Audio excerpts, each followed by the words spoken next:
This was the worst movie I saw at South by. Here are my thoughts on Ash.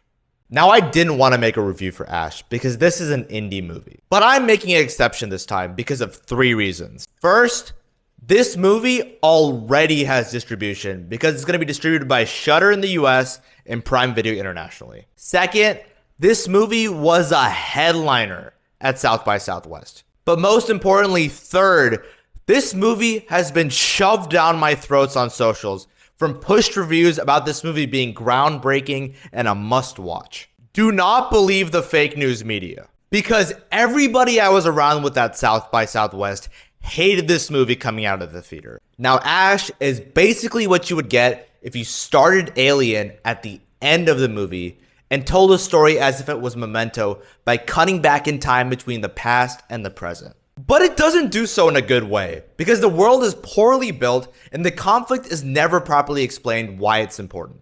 And these constant cuts in the story and the horror parts synthetically tries to create panic.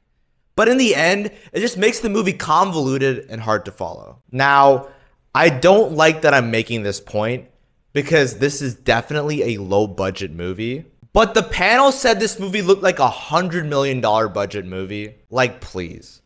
This movie looked like the visuals were created by Gen AI. And to be honest, I don't like that I'm making this review at all. But there are so many ingenuine reviews out there about this movie telling you to go watch it, and I don't think that's fair. Because I think the general population going to see this movie is not going to like it and think that all indie movies are bad like this. And I don't want that to have an effect on you being recommended indie projects in the future. I give Ash a 3.7 out of 10.